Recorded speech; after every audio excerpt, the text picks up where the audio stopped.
Bismillahirrahmanirrahim. Assalamualaikum teman-teman. Berawal dari informasi ada penyewaan sepeda di Jeju, jadi aku ngumpulin dana dan mental, dan hari ini rencananya aku mau terbang ke Jeju. Penyewaan sepedanya nggak tahu sepeda apa yang disewa dan tempatnya juga belum tahu. Pokoknya ada informasi di internet bisa nyewa di sepeda untuk bersepeda di Jeju. Dan ini peralatan yang akan aku bawa, ada botol bidon, pompa, tongsis, headset, baterai, windbreaker, helm, dan ban cadangan. Ini baju dinas, jersey, dan ini baju tidur. Semua akan masukin dalam tas. Sengaja aku nggak bawa tas ransel, soalnya kalau perjalanan agak sakit, nanti capek, mending tas sadel ini. Yes, aku sekarang udah nyampe di Bandara Kimpo, lagi nunggu pesawat untuk terbang ke Jeju. Mudah-mudahan selamat sampai tujuan.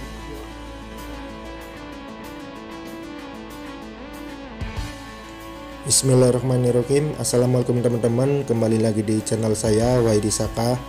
Ya, kali ini berawal dari informasi ada penyewaan sepeda di Jeju, jadi aku langsung nyiapin tabungan dan mental. Dan setelah semua terkumpul, aku langsung terbang ke Jeju. Teman-teman, kita udah sampai di Backtrade. Ini mau nyewa sepeda, mudah-mudahan dapat sepeda bagus dan harga murah. Setelah 1 jam penerbangan dari Kimpo menuju ke Jeju, aku udah sampai dan langsung menuju ke penyewaan sepeda. Disediain guys, dari helm, pompa, ban dalam. Ini sepedanya bukan sepeda kaleng-kaleng. Full-set Bontrager, Merida. Ayo Tris. Teman-teman, ini sepeda yang aku pinjem seharga 29.000, atau kalau di Indo harga pinjam Avanza ya. Ini frame-nya udah karbon, group setnya full 105. Aku milih pedal biasa soalnya udah bawa pakai split. Pikirannya komplit, dan lampu, pompa, ban serep semua disediain.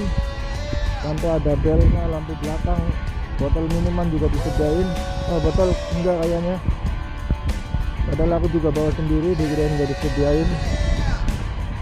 Dan ini sepedanya rata-rata sepeda keren gitu, ada yang Duratex, ada yang Integra, tapi nggak tahu aku milih terus dikasih yang 105.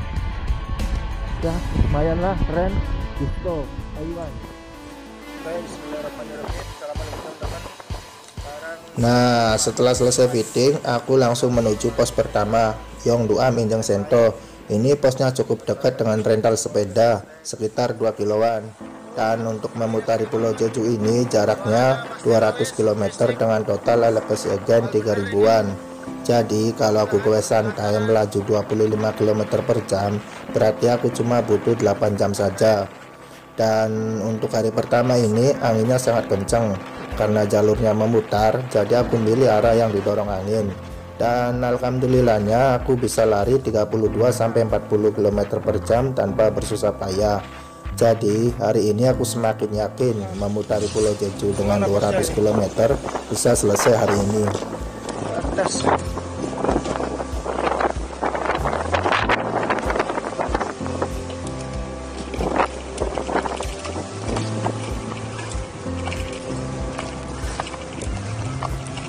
Ya, pos pertama Yongduam Injeng Sento. Ya teman-teman, ini stempel pertamaku, sah Yongduam Injeng Sento.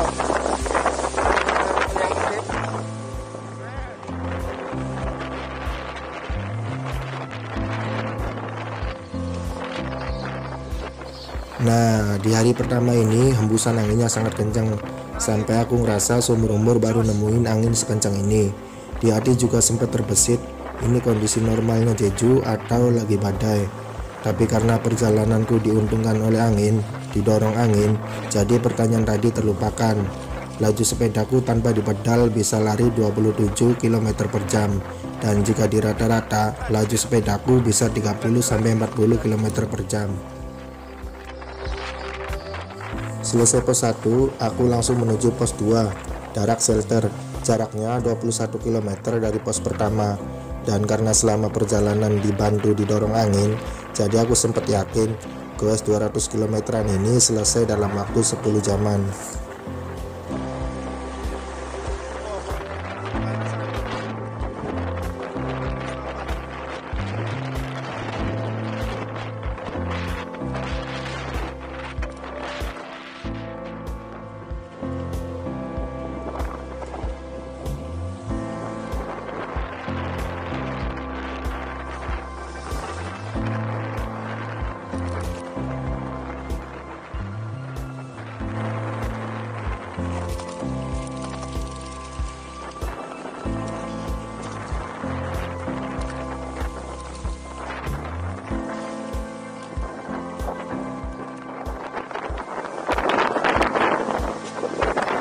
Setelah goes 21 kilo tanpa bersusah payah, ini aku udah sampai di Darak Shelter, pos kedua.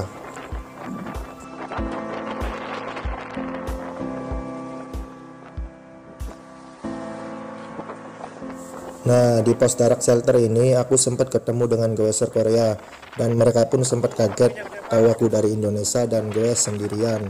Mungkin mereka mikirnya aku udah pro dalam bersepeda, tapi sebenarnya aku cuma modal nekat doang dan pengen wisata murah.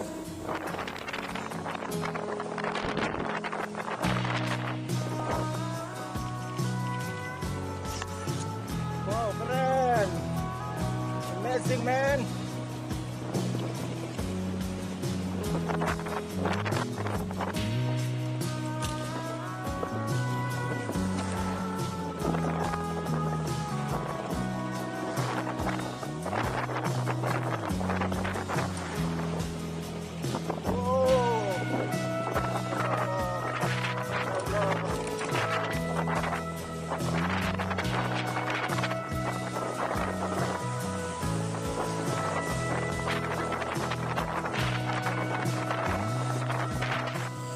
Setelah 21 km goes dari pos kedua, akhirnya aku telah sampai di pos ketiga, Hegerompak.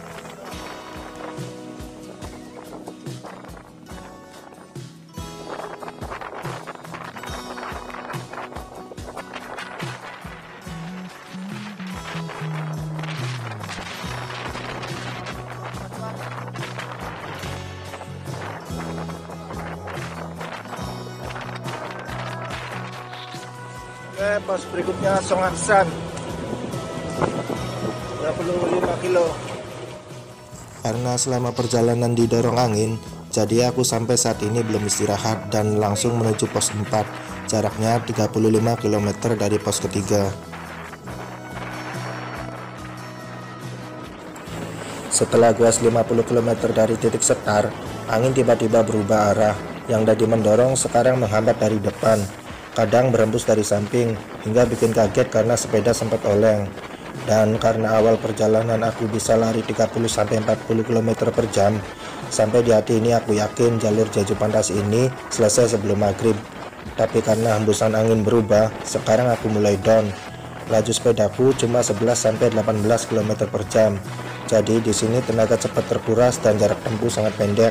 Ya, berasa goes di tanjakan. Nah, teman-teman, di sini sebenarnya jalan datar. Cuma karena angin segede ini, jadi banyak goeser yang kelelahan.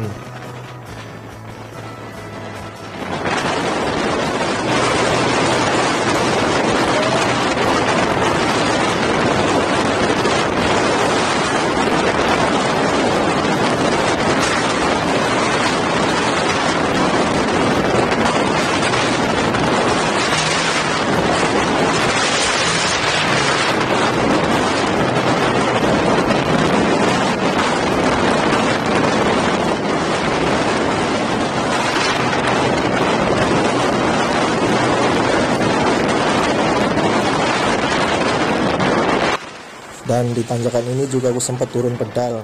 Sebenarnya ini bukan tanjakan ekstrim, mungkin cuma 5%-an, tapi karena angin segede ini, jadi berasa berat dan takut jatuh.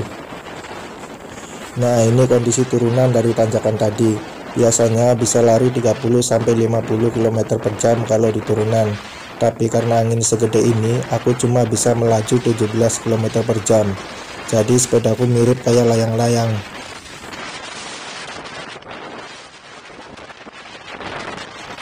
Nah, setelah melewati lembah dengan angin yang kencang tadi, akhirnya aku telah tiba di pos 4, Songaksan, jaraknya 35 km dari pos ketiga. Setelah pos membantu kayak tadi, jalan aja sampai 7-8 km karena nuntuk karena angin.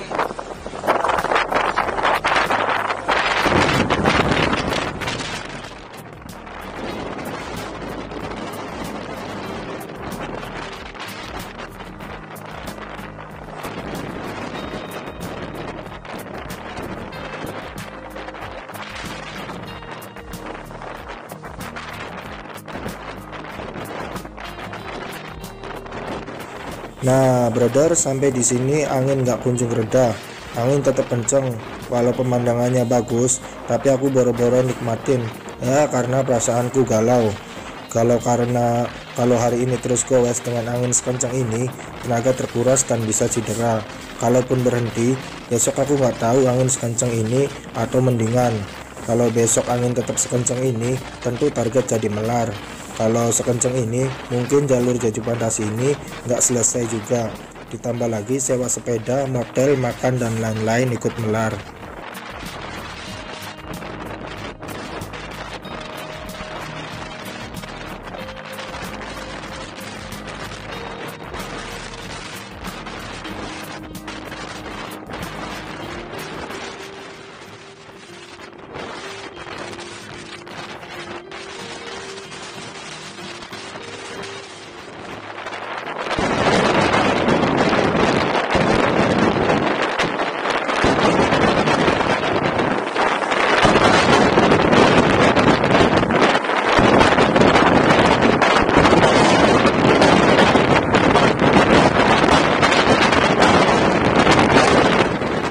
Nah, Cinggu, perjalanan dari pos keempat ke 5 ini sangat menguras tenaga dan ngap-ngapan.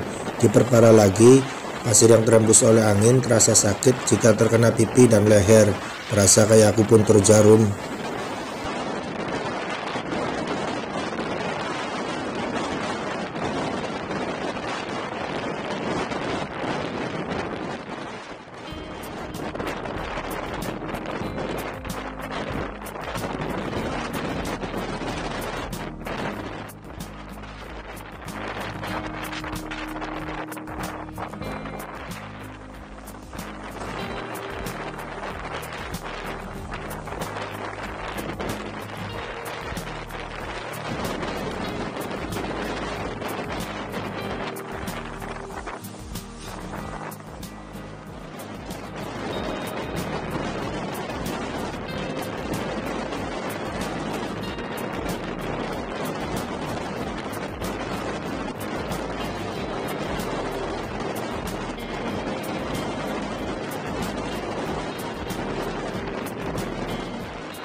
Dan rencananya dari pas aku cari motel ke Loyo daripada dipaksain nanti nggak dapat motel. Nah,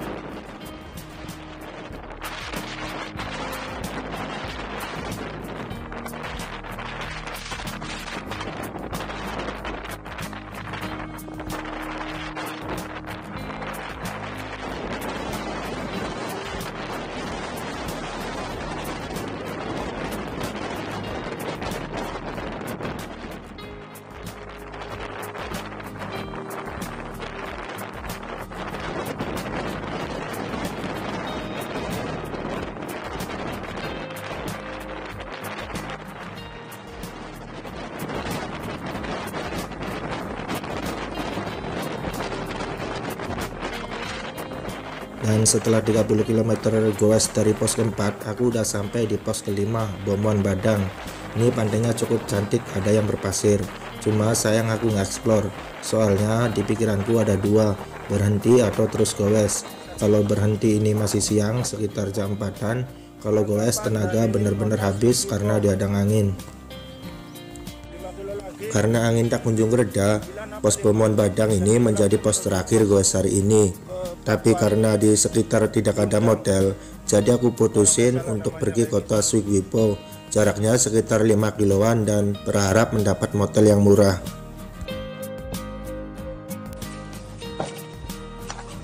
teman-teman, sekarang jam setengah 8, baru keluar dari motel. Rencananya mau terusin sampai finish, mudah-mudahan dan abang angin dan hujan. Ini motel Oasis, harga 25.000, lumayan, cuma nggak ada penghangatnya. Ya, ketemu laut lagi. Laut Suwiko. Kalau nggak salah juga laut pasir kayak dermaga.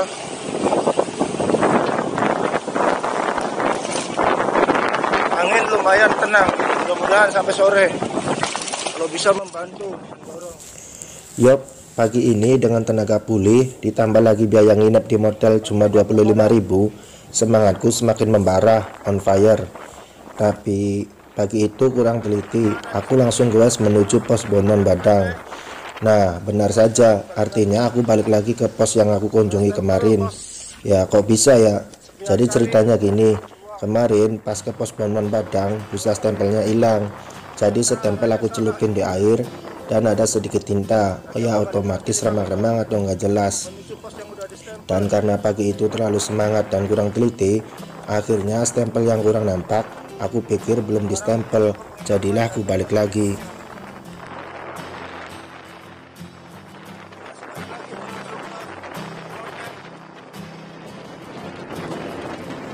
Dan setelah sadar perjalanannya terulang, semangatku yang on fire langsung terjun bebas.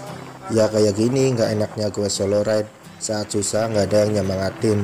Tapi karena nggak ada pilihan lain, sepeda tetap digowes dengan perasaan dongkol. Dan hari ini alhamdulillahnya angin nggak sekencang hari kemarin.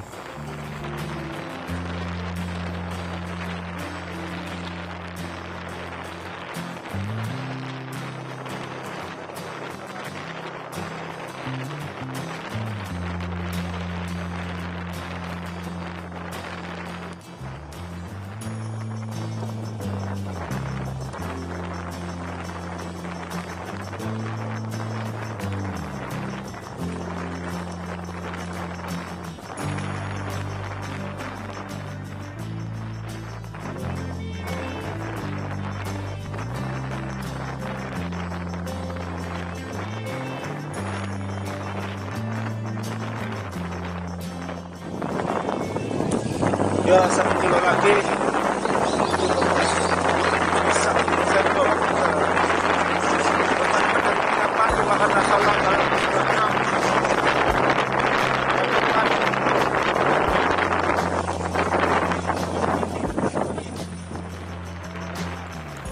Walau perasaan sempat dongkol karena salah arah, menuju pos 6 ini view-nya sangat bagus, ditambah lagi jaraknya cuma 14 km dari pos 5, jadi ya cukup menghibur. Dan setelah 14 kilo, akhirnya setelah sampai di pos ke-6 Suisakak, pos berikutnya pos 7, jaraknya sekitar 28 km dari pos ke-6.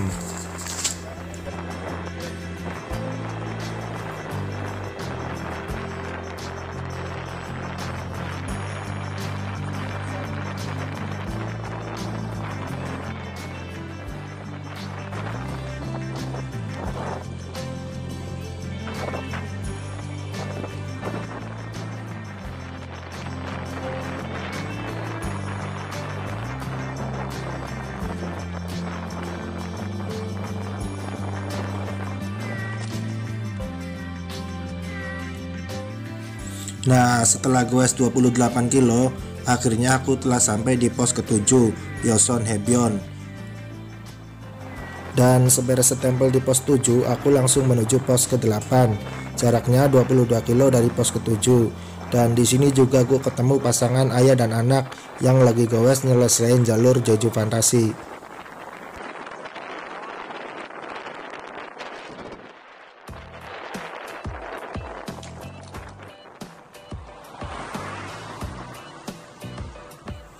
Setelah goes 22 kilo, akhirnya aku telah sampai di pos ke-8 Songsan Il Chibong.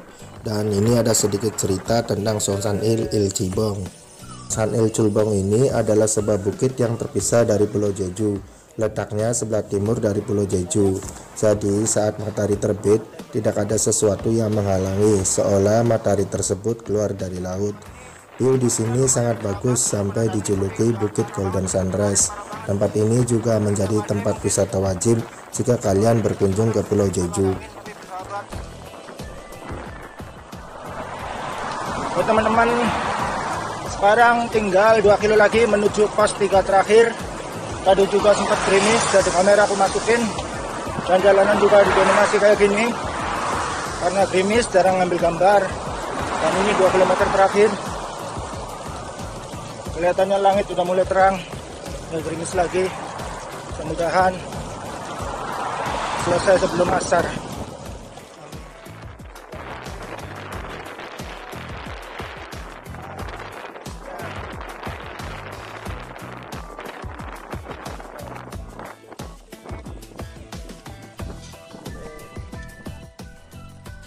Tinggal 14:22 finish. Dan ternyata setelah pos ini satu pos lagi tersisa dan pos terakhir. Tapi dari pos terakhir menuju ke bandaranya lumayan makan jarak sekitar 25 kilo. Mudah-mudahan masih kuat dan didorong angin. Karena tinggal satu pos lagi, jadi di pos 9 ini aku berlama-lama istirahat dan mengambil beberapa gambar. Dan seberes foto-foto, aku langsung menuju pos ke-10 atau pos terakhir, Pantai Hamdok. Jaraknya cuma 9 kilo dari pos ke-9.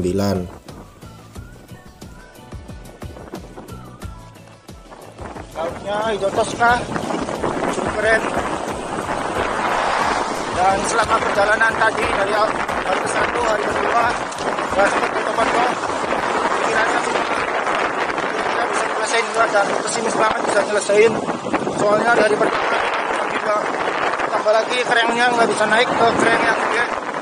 Jadi capek banget kalau seperti latihan kaden. Sekarang kerennya udah diberesin tadi malam dan bisa lancar jaya. 8 kilo lagi menuju pos terakhir dan 25 menuju bandara.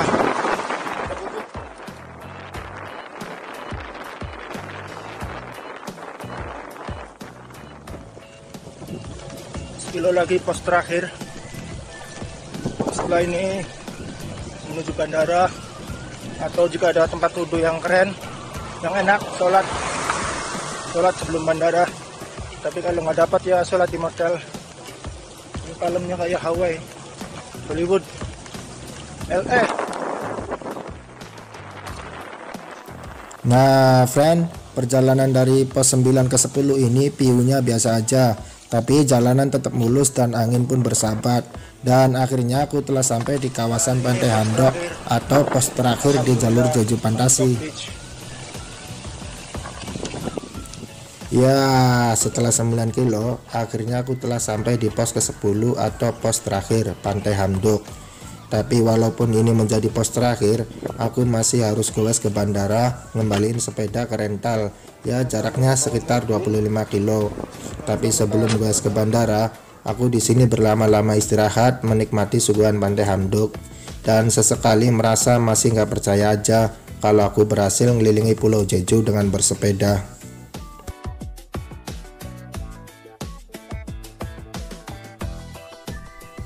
Oke teman-teman, dengan selesainya pos 10 berarti jalur Jeju Fantasi ini telah selesai. Dan ini catatan strap aku, bukan yang tercepat, terkuat, apalagi terhebat, tapi hanya sebagai gambaran aja. Jalur Jeju Fantasi ini total jaraknya 200 km dengan 10 pos tempel, dengan jalur berangin yang cukup kenceng. Untuk perjalananku tadi 40% didorong angin dan 60% dihambat angin, dimana sisi barat Pulau Jeju ini adalah hembusan yang paling parah. Dan untuk perjalanan ke bandara sekitar 25 km dari pos 10, perjalananku lebih santai, lebih menikmati pemandangan.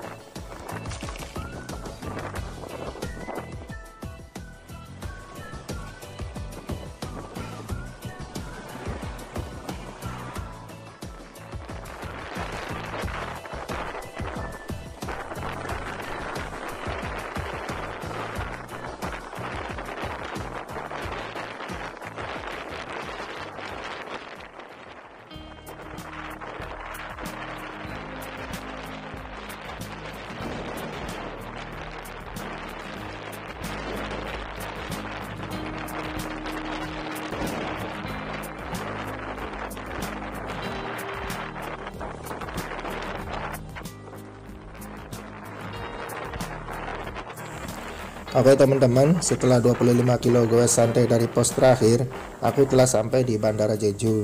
Dan aku sempetin ngambil beberapa gambar sebelum sepeda aku kembaliin. Dan saya akhiri aja ya cerita goes di Pulau Jeju ini. Share jika dirasa bermanfaat. Dan jangan lupa subscribe, like, dan komen. Sampai ketemu lagi di cerita goes lainnya. Sampai jumpa. Annyeonghaseyo.